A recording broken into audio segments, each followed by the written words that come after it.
Tek sa vek yon lot Yo kwa mon téléphone. Yo se gen jist nan telefon nan so. Am gade ti imaj yo. Ok, on va là chérie. Tu connais nous bien de vivre ensemble? Oui, ma kon sa baby. Je dis on peut pas au surprise vous. Vraiment? Oui. Natan? Konen map toujou mon chéri.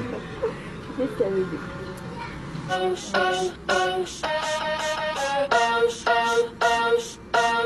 There's something I want. Nan la ge a men chéri. Bien. Wezi nou. Oh, ça va pas ça là, ça doit passer. Mba se nap tou fel la chéri. Pas grave.